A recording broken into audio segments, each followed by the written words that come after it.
A Bíblia Nossa de Cada Dia está começando agora e nós vamos meditar no Salmo de número 45. É um salmo produzido também, né, escrito pelos coraitas, os filhos de Corá, e este tem uma característica diferente porque na sua epígrafe é escrito Cântico de Casamento. Então nós sabemos que este salmo ele foi escrito em primeiro lugar para homenagear o noivo e a noiva num casamento real, né? É um salmo real, é um salmo didático e é um salmo messiânico também, porque nós vamos ver, enquanto lemos o texto, que ele traz elementos que só podem ser completos na figura de Cristo, como nós vamos ver que se testifica no Novo Testamento. Visto que a Bíblia explica a própria Bíblia, a gente encontra correspondência e amplia a nossa compreensão quando nós vemos a menção de textos do Antigo Testamento no Novo Testamento. E eu, se fosse fazer uma divisão, meus queridos, eu dividi esse salmo em duas partes, né? Do versículo 1 até o versículo 8, o salmista, né, está se dirigindo ao noivo. Depois, o versículo 9, ele traz um elemento sobre o casamento que eu quero conversar com vocês. E do verso 10 até o verso 15, ele está se dirigindo à noiva, e então ele finaliza com dois versículos que se aplicam para os dois, tanto para o noivo quanto para a noiva. Então, vamos começar a meditar e eu espero que Deus fale ao seu coração, tanto quanto falou comigo. Amém? Vamos começar? Versículo de número 1. Com o coração vibrando de boas palavras, recito os meus versos em honra ao rei. Seja a minha língua como a pena de um hábil escritor. E aqui, né, é feito como se fosse uma introdução àquilo que vem, que está por vir, que é essa homenagem, né, essa canção produzida para valorizar, para exaltar as qualidades do rei e da princesa, né, da futura rainha, da noiva. Verso 2. És dos homens o mais notável, derramou-se graça em teus lábios, visto que Deus te abençoou para sempre. Prende a espada à cintura, ó poderoso, cobre-te de esplendor e majestade. Na tua majestade cavalga vitoriosamente, pela verdade, pela misericórdia e pela justiça. Que a tua mão direita realize feitos gloriosos. Tuas flechas afiadas atingem o coração dos inimigos do rei. Debaixo dos teus pés caem nações. O teu trono, ó Deus, subsiste para todo sempre. Cetro de justiça é o cetro do teu reino. Amas a justiça e odeias a iniquidade.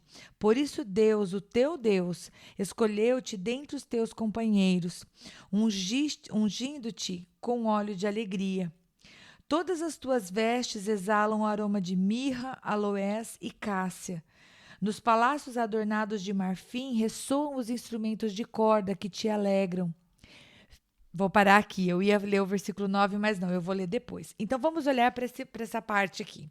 Do versículo 2 em diante, este salmo vai trazendo para nós algumas características que parece que vão atribuindo ao rei, vamos dizer assim, coisa demais, né? Parece que tudo que ele está falando aqui, a gente só pode falar de Deus, né?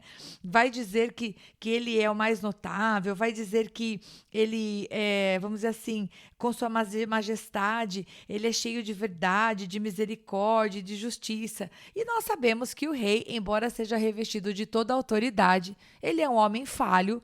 Quando a gente olha para tantos reis da história de Israel, que a Bíblia nos relata, nós vemos quantas bobagens eles fizeram quando estavam longe de Deus. Então, quando a gente olha para esse salmo, dá uma impressão que está sendo atribuída ao rei muitos, muitos adjetivos aqui que só caberiam para o Senhor. Mas é claro que nós temos que entender que o salmista estava produzindo um cântico para um casamento. Então, ele iria ali destacar aquilo que de mais valioso poderia se dizer a respeito de um guerreiro, de um homem forte, de um homem de caráter, né? Então ele vai dizendo várias coisas que, vamos dizer assim, engrandecem a figura do rei. Mas quando nós chegamos, por exemplo, no versículo 6 e 7, aqui é feita uma distinção, porque o salmista se vira e diz, o teu trono, ó Deus, e aqui a gente sabe que a gente está falando do nosso Deus. subsiste para sempre. Amas a justiça e odeias a iniquidade. Por isso Deus, o teu Deus, escolheu-te dentre os teus companheiros, ungindo-te com óleo de alegria. E se você gosta de anotar referências, eu quero que você abra lá, ou você me escute ler, em Hebreus. Hebreus capítulo 1, verso 8 e 9, nós vemos o autor de Hebreus exatamente mencionando esse texto, aplicando a figura do nosso Senhor Jesus Cristo. Então, se você estiver comigo, Hebreus 1, verso 8 diz assim: Contudo, a respeito do Filho diz: o teu trono, ó Deus, subsiste para todo sempre. Cetro de justiça é o teu reino. Amas a justiça e odeias a iniquidade, por isso Deus, o teu Deus, te ungiu com óleo de alegria acima dos teus companheiros. Então a gente sabe que esse texto, ele se refere a Jesus, porque o autor de Hebreus nos diz isso, nos diz que a respeito do Filho, foi isso que ele disse. Mas, claro, que nós também podemos ter referências nesse texto a respeito da linhagem de Davi, porque o Senhor prometeu a Davi, lá em 2 Samuel capítulo 7, verso 16, que o seu reino, né, o reino de Davi estaria para sempre diante dele. Lá está escrito em 2 Samuel 7:16, perdão. Quanto a você, a sua casa e o seu reino permanecerão para sempre diante de mim. O seu trono será estabelecido para sempre. Uau! Como assim que um trono pode ser estabelecido para sempre? E essa promessa é feita de Deus para um homem mortal como Davi, um homem normal. Mas a gente sabe que isso também se cumpre na linhagem de Davi, né? Davi não é eterno, Davi já está com o Pai. Davi descansou com seus antepassados. Mas alguém vai se sentar nesse trono, né? E nós temos essa referência lá em Lucas. Lucas capítulo 1, verso 32 e 33 fala assim: ele será grande e será chamado Filho do Altíssimo. O Senhor Deus lhe dará o trono de Davi, o seu pai, e ele reinará para sempre sobre o povo de Jacó. O seu reino jamais terá fim. E aqui nós sabemos que estamos falando de Jesus Cristo, né? Cujo reino jamais terá fim. Então, aqui, o salmista produziu esse salmo com vistas a engrandecer a figura do rei no seu casamento e a sua princesa, futura rainha, mas nós sabemos que ele se cumpre totalmente na figura de Jesus Cristo e somente lá ele poderia se cumprir com tanta plenitude. Quando fala aí no versículo 8 a respeito dos palácios adornados de marfim, tá falando daqueles acabamentos mesmo, né? Você pode ver lá em 1 Reis 22:39, você vê que o palácio de Acabe tinha esses acabamentos, Amós também vai trazer algumas referências nesse sentido. Então tá falando mesmo da pedra, né? Tá falando mesmo do material empregado na construção. Agora, eu quero falar com vocês a respeito do versículo 9 que eu não li. Então vamos lê-lo. Filhas de reis estão entre as mulheres da tua corte. À tua direita está a noiva real, enfeitada de ouro puro de Ofir. E aqui o salmista, ele vai introduzir para nós a figura da noiva. E eu quero falar com você sobre a posição da noiva, né? Esse versículo diz que a noiva do rei, a noiva real, estava à direita dele. E ali está falando, meus queridos, de igualdade, né? De honra, não igualdade no sentido de propósito, cada um tem o seu papel dentro da união, mas está falando deles estarem juntos, lado a lado. E lá em Neemias capítulo 2, verso 6, tem uma outra passagem que apresenta a rainha ao lado do seu esposo. Neemias 2,6 fala assim, ó: então o rei, estando presente a rainha sentado ao seu lado, perguntou-me: quanto tempo levará a viagem? Quando você voltará? Então observe, o rei, ele estava ali julgando uma causa, né, tomando as suas decisões, recebendo pessoas, e quem estava ao lado dele? A rainha. Bom, assim como os reis precisam das suas rainhas ao seu lado, assim também é importante que nós estejamos ao lado do nosso marido, né? que nós, se você for homem, seja do lado da sua esposa. Como é abençoado e como é abençoador, né? Uma união, um relacionamento em que o homem está do lado da esposa e a esposa está do lado do homem. E os dois buscando a Deus, buscam caminhar na mesma direção, buscam resolver os conflitos, buscam alinhar os passos e os planejamentos, e não vai cada um para um lado como se fosse um pato doido, né? Que bênção é um casamento em que há aquela unidade selada, é, selada com o poder de Deus, né? Não estamos falando de uma unidade no casal para tomar decisões erradas, né? Como a Ananias e Safira, que resolveram os dois mentir ao Espírito Santo. Não nesse sentido, mas quando estão dois unidos em fazer a vontade de Deus. Se um fala, eu vou para a igreja, o outro fala, eu vou também. Se um fala, eu vou ter meu tempo de leitura bíblica, o outro fala, eu vou também. Se não dá para ir, junto vai depois. Mas um vai seguindo o bom exemplo do outro na busca da presença de Deus. Se um fala, também vou desistir disso aqui, tô cansado, o outro vai lá e fala, não, amor, não faz isso, não vamos desistir, vamos orar, vamos pedir uma direção de Deus, né? Então, quando o casamento ele é feito de duas pessoas que estão ali, ó, uma do lado da outra, não apenas fisicamente, mas emocionalmente e espiritualmente. Eles estão ambos ali preparados para construir um negócio na rocha, fortalecido, fundamentado e para a glória de Deus, para também abençoar os filhos e todas as pessoas que estão ao redor. Agora, eu vou ler com você do verso 10 até o verso 15. Vamos comigo? Verso 10.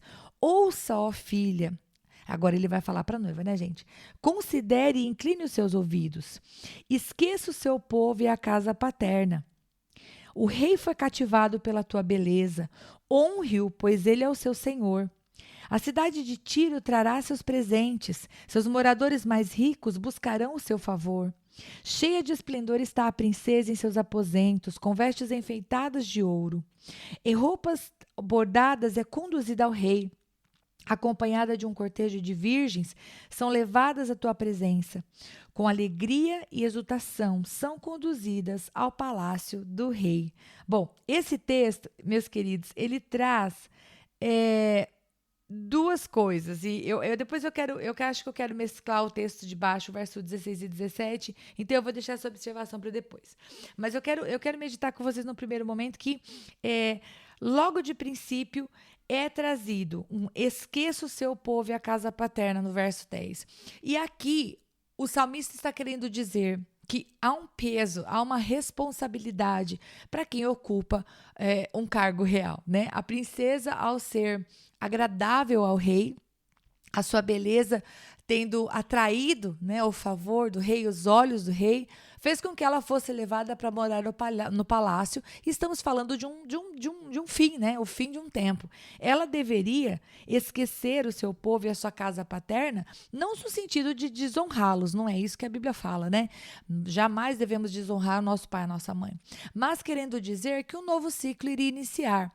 Só que enquanto o salmista coloca isso nos ombros da princesa, né, nos ombros da nova rainha, como somente a ela coubesse essa tarefa, a gente vai ver que lá em Gênesis capítulo 2, verso 24, o Senhor coloca esta responsabilidade não apenas na mulher, mas também do esposo. E lá em Gênesis 2, 24, se você não sabe o que eu estou falando, está escrito assim: por essa razão, o homem deixará pai e mãe e se unirá à sua mulher, e eles se tornarão uma só carne. Então, a intenção do texto bíblico nunca jamais é dizer abandone seus pais, desonre eles, trate-os mal, mas está falando que quando a gente pretende construir um casamento, a gente pretende ter em vista a esposa, os interesses do marido, e o marido, os interesses da esposa. E é muito importante que tanto o marido quanto a esposa, entre aspas, esqueçam o seu povo e a sua casa paterna. Mas em que sentido? Esquecer de deixar para trás? Jamais. Mas esquecer no sentido de que dentro do casamento, o que deve vigorar é a vontade de Deus e o acordo do esposo e da esposa a respeito do que fazer diante das decisões que precisam ser tomadas. Imagina só uma esposa que, ao invés de falar com o seu marido primeiro, vai falar com a sua mãe, com o seu pai, com a sua tia, e depois já chega para falar com o seu marido com uma ideia pronta e irredutível. esse marido não vai aguentar por muito tempo. E o inverso é verdadeiro. Imagina só um marido que, diante de toda a situação que tem que resolver dentro de casa, ao invés de se comportar como cabeça da casa, que vai orar diante de Deus pelas coisas, vai falar com a esposa sobre o planejamento, as decisões, os problemas que têm que ser resolvidos, vão orar os dois juntos para buscar uma resposta, ao invés dele buscar a Deus e levar a esposa dele para também esse lugar de oração, ele vai falar com a mãe dele, vai falar com outras pessoas que não são a esposa. Aí ele chega lá em casa e ele já chegou com a decisão tomada, porque a mãe, o pai, o tio, a tia, o vô, tipo assim, o aconselharam e ele não nem sequer consulta a Deus ou leva para a esposa para orar juntos. Isso não vai acabar bem, porque a Bíblia diz que nós devemos nos tornar, como diz Gênesis, uma só carne, né? Uma só decisão, um só empenho, todo mundo se esforçando. Agora, quando a esposa ou o esposo tem o hábito de levar para fora de casa os problemas para serem resolvidos antes de trazer debaixo de oração dentro de casa, o que acontece é que os corações vão se separando. E aí, cada vez menos eles sentem vontade de se unir para resolver os problemas. E aí nós vamos criando um problema mesmo, um problema maior, né? Vai sendo gerado uma outra situação totalmente fora da vontade de Deus. Então aqui, a princesa, sim, ela deixou o seu reino, ela deixou a casa dos seus pais, ela abandonou tudo que ela tinha e foi morar com o rei. Agora, nós, seres humanos que nós somos rainhas e princesas, deixamos também a casa do nosso pai e da nossa mãe, mas, embora tenhamos que honrá-los, e assim também os maridos, né, têm que honrar os pais, as decisões devem ser tomadas dentro de casa, na presença de Deus, porque quem vai fazer a situação acontecer é a mão do esposo e a mão da esposa. Então, não são pessoas externas que têm que tomar essa decisão, não é verdade? Agora, continuando, no versículo 11 está dizendo honre-o. E quando eu vi essa palavra honre-o, eu pensei, como é importante uma casa em que a esposa honra o seu marido. E quando eu estou falando de honrar, eu estou falando de respeito. Tem casas, por exemplo, em que a esposa tem o hábito de honrar o marido fazendo o prato de comida para ele e dando na mão. Tudo bem, se nessa casa é assim que funciona, quem sou eu para pôr a colher nisso? Tem casas em que a honra que a esposa dá para o seu esposo, às vezes é através de uma outra atitude. Ela deixa algumas coisas separadas para ajudá-lo a lembrar antes de sair de casa. E tem casas onde a honra se expressa, o respeito se expressa, simplesmente porque ela usa palavras amáveis para com ele. Ela não fala mal do seu marido na frente dos filhos e etc. Ela não tira a autoridade dele. O mais importante, meus queridos, num casamento, e eu tenho que aproveitar essa oportunidade, é que nós como esposas, e agora eu estou falando de nós mesmos, é que nós venhamos a honrar o nosso esposo com palavras, com atitudes e conversar com ele e orar por ele, né? Principalmente orar por ele, caso ele tenha algumas áreas do seu coração que sejam endurecidas e nas quais ele não dependa de Deus. Porque muitas vezes algumas pessoas podem pensar assim, Rita, como que eu vou respeitar, como eu vou honrar meu marido se ele é uma pessoa grossa, se ele é uma pessoa dura? Bom, você escolheu esse homem para se casar com ele, certo? Então agora você precisa orar por ele, você precisa conversar com ele, você precisa dizer para ele, olha, não fale comigo nesse tom, olha, você está sendo rude, olha, por que você está agindo dessa maneira? Qual que é o problema? Aconteceu alguma coisa no seu trabalho? E você não deve enfrentá-lo, gritar com ele, deixá-lo mais nervoso. Não porque, escute, não porque você ocupa um papel de subserviência. Não é isto. A Bíblia não fala isso sobre o papel da mulher. Mas porque você é um excelente instrumento de Deus para trazer a paz. Muitas vezes, quando o inimigo quer desestruturar uma casa, ele luta, vamos dizer assim, para criar ciladas no coração da esposa.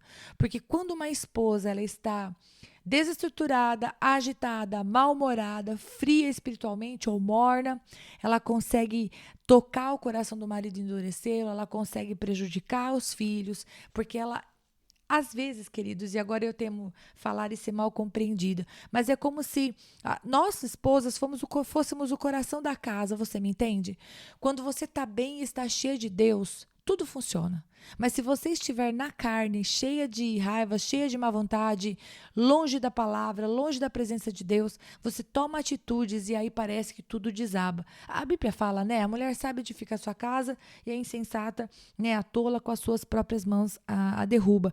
E o Efésios 5:33 fala, portanto, cada um de vocês também ame a sua esposa, como a si mesmo, né? Efésios está falando para os maridos, mas também para a esposa. E ele continua, e a esposa trate o marido com todo respeito. Por isso que é tão importante nós estarmos com a nossa família dentro da casa de Deus. Porque assim, o homem, ele é ensinado a amar a sua esposa, né? Ele é ensinado a tratá-la com amor, com carinho, com cuidado. E a esposa também é incentivada a honrá-lo e respeitá-lo. E agora eu vou ler o versículo 16 e 17, que eu havia dito para vocês que se aplica, né, tanto ao homem, tanto ao esposo quanto à esposa, tanto ao rei quanto à rainha. Diz assim, é uma bênção, né? Ele está dizendo uma bênção sobre as gerações. Ele diz assim, os teus filhos ocuparão o trono dos teus pais, por toda a terra os farás príncipes. Perpetuarei a tua lembrança por todas as gerações. Por isso as nações te louvarão para todo sempre. Então, o que a gente vê, e eu não comentei antes, vou comentar agora. O verso 10 e o verso 11 é como se trouxessem para a noiva a ideia de um fim. Olha, você agora deixa a casa dos seus pais para trás, né? Esqueça o seu povo, esqueça de onde você veio. E o verso 16 e o verso 17 é como se apontassem o início de um começo, né? Um novo começo que está sendo iniciado na vida desta noiva, na vida desta família, porque agora é a hora de pensar nas gerações. Eu não sei o que você achou desse salmo. Eu achei ele um salmo muito lindo. É diferente a gente ver um salmo em que parece que está falando somente de homens e mulheres, embora a gente consiga enxergar que ele é um salmo messiânico que aponta para Cristo. Mas eu achei muito legal esse salmo e não é a primeira vez que eu o leio, mas verdadeiramente foi a primeira vez em que eu meditei e me debrucei em conhecer as verdades dele. E eu espero que tenha te abençoado tanto quanto me abençoou. Que o Senhor Deus te abençoe e eu te espero amanhã para nós meditarmos no salmo de número 46, se Deus quiser. Até lá!